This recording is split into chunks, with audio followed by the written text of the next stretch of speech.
Hello friends, this is Deepak Singh and on behalf of AQ Bias, today we'll be discussing the topic of women in renewable energy and sustainability कि renewable energy के बारे में अगर हम discuss करते हैं तो उसका जेंडर पर्सपेक्टिव क्या है और सस्टेनेबिलिटी की जब हम बात करते हैं तो अगर उसका जेंडर पर्सपेक्टिव क्या है, जेंडर के पॉइंट ऑफ व्यू से अगर इसका एनालिसिस देखा जाए तो क्या क्या रोल है वुमेन का एंड क्या उनके इम्पैक्ट होते हैं in terms of influencing the policies related to the renewable energy and sustainability as well as their role in the renewable energy sector उसको हम डिटेल में डिस्कस करेंगे। तो पहले हम एनर्जी पावर्टी के बारे में बात करेंगे कि एनर्जी पावर्टी की वजह से एक एनर्जी पावर्टी होती है, फिर टाइम पावर्टी होती है। हम ये सब कंसेप्ट्स आपके डिस्कस करेंगे और इसमें ये बताएंगे आपको कि इन सब चीजों का वुमेन के ऊपर इंपैक्ट क्या रहता है, फिर सस्टेनेबल एनर्जी आएगी, रिन्यूएबल एनर्जी आएगी तो वुमेन की लाइफ कैसे इंप्रूव होगी and what is the role of women in the renewable energy sector. इसके कंटेक्स्ट में कुछ रिपोर्ट्स पब्लिश हुई थी, एक तो ग्लोबल लेवल पे रिपोर्ट पब्लिश हुई थी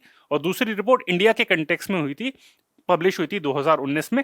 बट वो जो रिपोर्ट थी वो सिर्फ सोलर सेक्टर को डील करती है, तो जो भी अवेलेबल डेटा है उसके कंटेक्स्ट आपको हम उसके बारे में इंफॉर्मेशन आपको प्रोवाइड करेंगे। So let's discuss the topic of women in renewable energy and sustainability and as I told you that we follow a 3C approach, that is we cover a topic in a comprehensive manner but in a concise way. थोड़ी देर में आपको समझा दिया जाएगा and current oriented. तो ये हम आपको बताएंगे कि करंट डेवलपमेंट्स क्या हुई हैं इसके कंटेक्स्ट में and why are we discussing this topic. So the first question is why are we discussing it. तो पहले उसको डिस्कस करते हैं, बाद में स्टेप बाय स्टेप एक बिल्कुल बेबी स्टेप अप्रोच से हम आपको पूरा टॉपिक आपको समझा देंगे, ठीक है। तो first question is like why are we discussing it today. So अभी क्या हुआ था, ministry of new and renewable energy in collaboration with the International Solar Alliance, which is an initiative of India. So they organized a webinar on this topic itself, women in renewable energy and sustainability. And as I told you friends, कि not only Hindu and Indian Express newspaper, we also refer press information bureau. तो press information bureau में article आया था, तो I would request you to follow that also. बाकी हम लोग तो आपको यहाँ पे कवर करा ही देंगे वो सब भी, but again make it a habit that before sleeping तो आप एक बार प्रेस इंफॉर्मेशन ब्यूरो को देख लीजिए ताकि जो भी न्यूज अपडेट हुई है वहां पे वो वहां पे पब्लिश हो जाते हैं and that is a very genuine source. तो ये कंटेक्स्ट था कि ministry of new and renewable energy in collaboration with ISA international solar alliance, इन्होंने एक वेबिनार ऑर्गेनाइज कराया था इस टॉपिक के ऊपर। तो क्या क्या उन्होंने डिस्कस करा और क्या क्या डेवलपमेंट्स हुई इस कंटेक्स्ट में। So let's start with the basics. पहले हम डिस्कस करते हैं एनर्जी पावर्टी का topic from a gender perspective. So according to United Nations काफी रिपोर्ट्स आती हैं कि energy poverty is still there and it exist at a large level specially in Africa and South Asia. तो energy poverty का मतलब है यानी कि पावर की पावर्टी, यानी कि आपके पास इलेक्ट्रिसिटी नहीं है, एनर्जी का कोई सस्टेनेबल सोर्स नहीं है। और अभी भी वो क्या करते हैं इन केसेस में जहां पे उनके पास इलेक्ट्रिसिटी नहीं है तो वो जंगल जाते हैं और उनको जलाते हैं और उसी से मतलब जैसे आग जलती है तो उसी को यूज करके अपना खाना पकाते हैं या फिर अपने बेसिक यूज लाइट के लिए भी यूज करते हैं। तो ये होती है एनर्जी पावर्टी। एंड अगेन अगर आप शहरों में रह रहे हैं तो ये मत सोचिए कि अभी ये सब चीजें खत्म हो चुकी हैं, अभी भी काफी जगह पे है जहां पे एनर्जी पावर्टी होती है। And without like if there is energy poverty that how can you become a super power. तो ये तो सबसे बेसिक चीज है to achieve all the goals. आपका स्कूल्स हो गए, हेल्थ हो गई, कोई भी आपकी सारी फैसिलिटीज हो गई, उसके लिए तो एनर्जी तो चाहिए ना, क्योंकि इंफ्रास्ट्रक्चर में आता है। Without energy without power you can't implement anything. तो इस बारे में आपको कहा जाता है कि energy poverty is still there. So due to this people still burn solid fuels such as wood, charcoal, animal waste or crop residue in open fires on inefficient stoves for their daily cooking and heating. So energy poverty is one aspect of the broader economic poverty and it has gender characteristics because it disproportionately affect women and girls because they are ये जो energy poverty है सबसे ज्यादा औरतों को क्यों effect करती हैं, लड़कियां हो गई, औरतें हो गई, तो उनको क्यों इफेक्ट करती हैं। क्योंकि प्रॉब्लम ये है कि जो आपका कुकिंग फ्यूल होता है, फ्यूल के इसमें कंटेक्स्ट में क्या होगा, आपका वुड्स हो गए, चारकोल हो गया, एनिमल वेस्ट, ये सब होता है। तो ये सब औरतों को ही कलेक्ट करने की ड्यूटी दी जाती है। आदमी कहते हैं कि हम तो बाहर काम करने जा रहे हैं, तुम ये सब कलेक्ट करो। और घर में जब ये लेके आते हैं सारा सामान तो इसे बर्न भी करना पड़ता है। पर आपको पता होगा कि घर में ही लोग चूल्हे ऐसे ही जलाते हैं कि लकड़ी को यूज करके, तो उसको जलाते हैं तो उससे धुआं निकलता है और धुआं निकलता है तो उससे तो वहां से काफी पॉल्यूशन होता है। तो इंडोर एयर पॉल्यूशन के कंटेक्स में जिसको टारगेट करने के लिए एलपीजी की स्कीम भी नरेंद्र मोदी जी ने लॉन्च करी है, उनकी गवर्नमेंट ने। तो लेकिन अभी भी सिनेरियो है कि काफी जगह पे एलपीजी वगैरह नहीं है, क्लीन कुकिंग फ्यूल नहीं है। तो यही कहा जाएगा कि एनर्जी पावर्टी के चक्कर में क्या होता है कि औरतों का काफी टाइम चला जाता है फ्यूल कलेक्ट करने में, मतलब वुड वगैरह कलेक्ट करने में, and that leads to time poverty. तो इनको टाइम नहीं मिल पाता बाकी किसी प्रोडक्टिव चीज के लिए। लड़कियों को भी कहा जाता है भाई जाओ और जाके फ्यूल कलेक्ट कर लो, तो उनके पास तो ना पढ़ने के लिए टाइम रहेगा क्योंकि इनका टाइम इसी में निकल जाता है। फिर घर पे भी जब कुकिंग हो रही होती है तब यही होता है कि उनको इंडोर एयर पॉल्यूशन में भी ज्यादा सफर कर रही होती है। तो energy poverty disproportionately affects girls. तो ये आपका मैंने बता दिया कि इंडोर एयर पॉल्यूशन के कंटेक्स में भी हो गया, and it also leads to time poverty, a lack of time for rest and leisure after taken into account the time spent working whether in the labour market और at home. तो जो आपका rest करने का time हो गया, फिर entertainment का टाइम हो गया, फिर किसी और चीज के लिए टाइम उनको मिल नहीं पाता। So if you use these kind of terms energy poverty while writing your answers or it leads to time poverty, so that will make your answer very beautiful, very attractive, तो आपको extra number मिल सकते हैं while writing your main answers। तो ये मैंने आपको बताया था कि how energy poverty is related to the gender aspect. अब हम सस्टेनेबल एनर्जी के कंटेक्स्ट में भी देख लेते हैं एंड बाद में हम इन दोनों को लिंक कर देंगे। पहले हमने एनर्जी पावर्टी के बाद में बात कर ली, अब सस्टेनेबल एनर्जी के बारे में बात कर लेते हैं कि that is key to achieve all the sustainable development goals, जो एजेंडा 2030 है, जिसके ऊपर मैंने एक लेक्चर भी कंडक्ट करा हुआ है, that is there at the AQ bias channel SDG index के बारे में, तो आप उसे पढ़ लीजिएगा। तो मैंने आपको बताया था कि इन डेली नीड्स के लिए जो भी आपका होता है, तो sustainable energy is like very important for implementing all the goals. चाहे आपका हेल्थ का गोल हो, आपका एजुकेशन का गोल हो, तो उनको अचीव करने के लिए बहुत इंपॉर्टेंट है। So recognising the centrality of energy to sustainable development, the United Nation secretary general sustainable energy for all initiative. तो जो सेक्रेटरी जनरल है यूनाइटेड नेशन का, उन्होंने एक इनिशिएटिव लॉन्च करा है सस्टेनेबल एनर्जी फॉर ऑल। तो इसका एक्रोनियम है आपका C for all, SC for all, इस तरीके से आप इसको बोल सकते हैं। And the 2030 agenda for sustainable development aim to achieve universal access to modern energy service by 2030। तो टारगेट यही है कि 2030 तक सस्टेनेबल मॉडर्न एनर्जी अचीव का टारगेट है कि ये सबके पास, सारे लोगों के पास इसका एक्सेस होना चाहिए। मॉडर्न एनर्जी डिवाइसेस हैं जो सस्टेनेबल हैं आपके। Thus, among the 17 goals, ensuring access to affordable, reliable, and sustainable modern energy for all is covered under Goal 7. तो आपका जो Goal 7 है, that calls for access to affordable, reliable, and sustainable modern energy for all. तो affordable भी होना चाहिए, reliable मतलब लंबा भी चलना चाहिए, and sustainable यानी कि जो आपका रिन्यूएबल एनर्जी सोर्सेज है सस्टेनेबल होना चाहिए, क्या कि उसका कार्बन फुटप्रिंट ज्यादा ना हो। तो ये आपका SDG 7 है आपका। और वुमेन के कंटेक्स्ट में भी देखें तो ये आपका सस्टेनेबल डेवलपमेंट गोल जो आपका 5 है, जो जेंडर के कंटेक्स्ट में होता है, तो उस गोल के साथ भी ये लिंक्ड है आपका सस्टेनेबल डेवलपमेंट गोल के बारे में। सो ये भी हमने आपको बताया था अभी। So with this let's discuss the role of women in sustainable energy. So women have more sustainable consumption choices and as household energy managers tend to have a bigger role in household energy decisions। तो मैंने आपको बताया था कि women ही क्या करती हैं, mainly उनका टाइम अभी भी, मतलब वर्किंग वुमेन ज्यादा बढ़ रही हैं, पर मैक्सिमम टाइम उनका कुकिंग वगैरह में अभी भी जाता है, घर को मैनेज करने में। तो देखा जाए तो जब वो कंजम्पशन उनकी सबसे ज्यादा हो रही है, सो दे आर द राइट जज कि किस तरीके के डिवाइसेस होने चाहिए फॉर कुकिंग और फॉर हाउस होल्ड कोर्स, ताकि वो सस्टेनेबल रहे और उनका टाइम बचे, टाइम पावर्टी भी हो और उनकी हेल्थ पे भी ज्यादा इंपैक्ट ना हो। सो दे आर द बेस्ट जज for designing production and distribution of all these sustainable energy technologies, for example clean cooking stoves and lighting devices, जो आपके LEDs वगैरह हो गए। तो ये बेटर जज हैं कि किस टाइप की डिवाइसेस चाहिए, बिकॉज यही सबसे ज्यादा उनके कंज्यूमर हैं, क्योंकि उन्हीं पे इंपैक्ट होता है एनर्जी पावर्टी का, टाइम पावर्टी का। तो इसी कंटेक्स्ट में दे आर द बेस्ट जज कि किस टाइप से प्रोड्यूस होना चाहिए, क्या क्या एनर्जी सोर्सेज होने चाहिए। तो उस कंटेक्स्ट में इनका डिसीजन बहुत मैटर करता है, तो ये इनका रोल है। तो इनसे इनका व्यू बिल्कुल लेना चाहिए। तो अकॉर्डिंगली इनको भी पॉलिसी फॉर्मुलेशन में यू शुड इन्वॉल्व वुमेन। तो ये इसका कंटेक्स्ट है, the role of women in sustainable energy.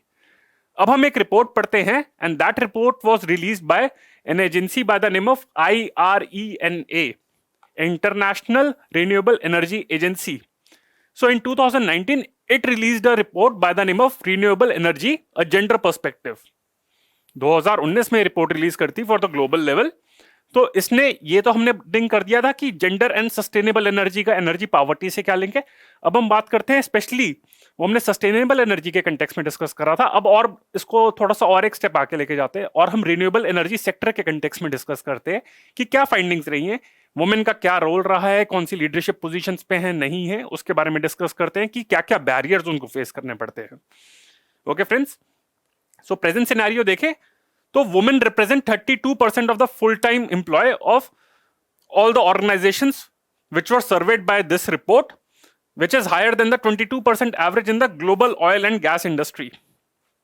तो जो आपके रिन्यूएबल सेक्टर में जो आपकी औरतें आपके एम्प्लॉयड है वो 32% उनका शेयर है, बट अगर ऑयल एंड गैस इंडस्ट्री में देखा जाए तो उनका share in the work force is 22%, but renewable sector में उनका शेयर है उनका 32%. Still this share is lower, is very much low in comparison to the all the STEM jobs. STEM jobs आपकी होती है science, technology, engineering and mathematics. कभी कभार question आ सकता है और आप लोगों ने पढ़ा भी होगा कि the role of women in the STEM sector. तो science, technology, engineering and mathematics is very less. तो इस रिपोर्ट में इन्होंने ये डेटा पब्लिश करा था कि STEM जॉब्स में इनका अभी भी 28% शेयर है, नॉन STEM टेक्निकल जॉब्स में 35% शेयर है, एडमिनिस्ट्रेटिव जॉब्स में इनका 45% शेयर है. तो एवरेज शेयर इनका 32% है, पर स्पेसिफिकली अगर स्टेम जॉब्स आपके देखा जाए science, technology, engineering and mathematics, तो इस सेक्टर में इनका शेयर काफी ज्यादा कम है. तो क्या क्या रीजंस है कि इनका शेयर काफी कम है. लेट्स डिस्कस कि पहली बात तो एंट्री लेवल बैरियर पे, एंड दूसरा लेवल आ जाता है इनका सस्टेनेबिलिटी, कि क्या रीजन है कि एंट्री करने के बाद भी they can sustain in their job much या फिर हायर लेवल पे नहीं पहुंच पाती. अगर हम उनके बारे में बात करें, so these are the entry level barrier in the renewable energy sector.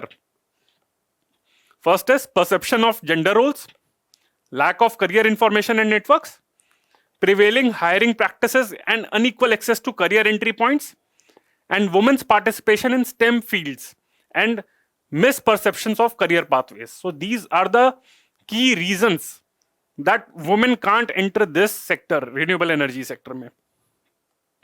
So perception of gender roles are seen as the most important barrier to entry of the sector. ये perception है कि STEM sector हो गया कि भाई औरतें जो हैं वो नॉर्मली एडमिनिस्ट्रेटिव जॉब्स, बाकी सारी जॉब्स में ठीक रहेंगी, पर साइंस, टेक्नोलॉजी, इस सेक्टर्स में, इंजीनियरिंग, मैथमेटिक्स सेक्टर में, इस सब में ज्यादा ये वुमेन परफॉर्म बेटर नहीं कर पाएंगी. कहा जाता है एक perception, again that is a wrong perception, कि वुमेन जो है वो मैथमेटिक्स में काफी वीक होती है. Although that's not true, but it's a perception कि साइंस एंड टेक्नोलॉजी में, इंजीनियरिंग में ज्यादा परफॉर्म नहीं कर पाएंगे. इसी वजह से रिन्यूएबल एनर्जी सेक्टर में भी ये परफॉर्म नहीं कर पाएंगे, which is a technology driven sector.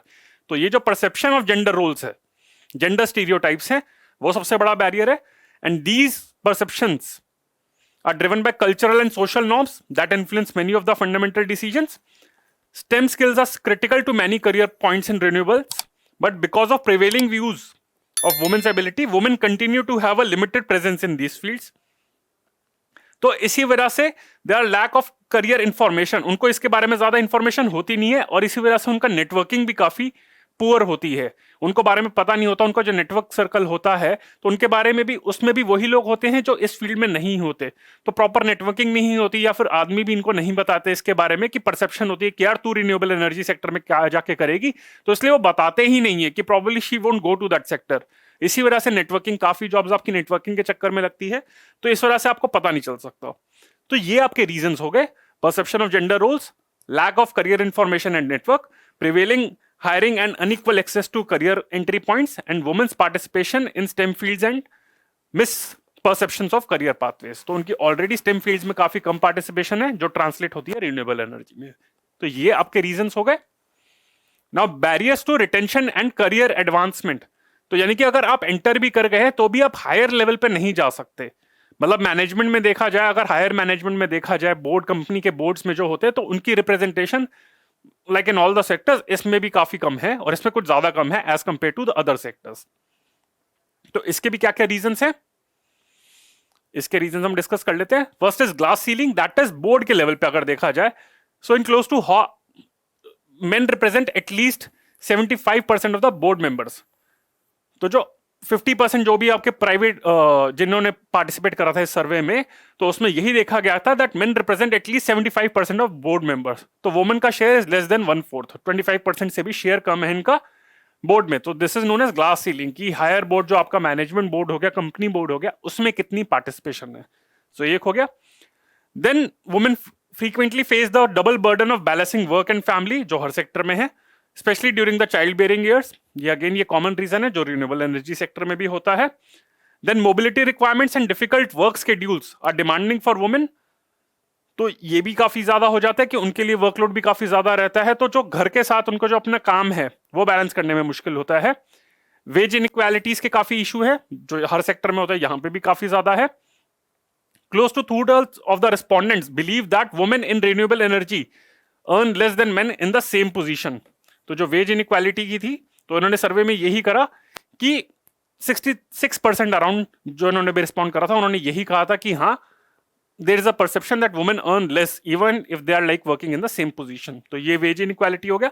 And lack of a supportive environment in the form of flexible work hours, family friendly measures, mentoring and networking, training opportunities and gender equity targets. तो ये भी सारे आपके अलग से reasons हैं कि proper training दी जाती, उनकी मेंटरिंग नहीं करी जाती, एक हेल्दी वर्क एनवायरनमेंट नहीं प्रोवाइड करा जाता, तो इसके चक्कर में they don't sustain much in this field in the renewable energy sector.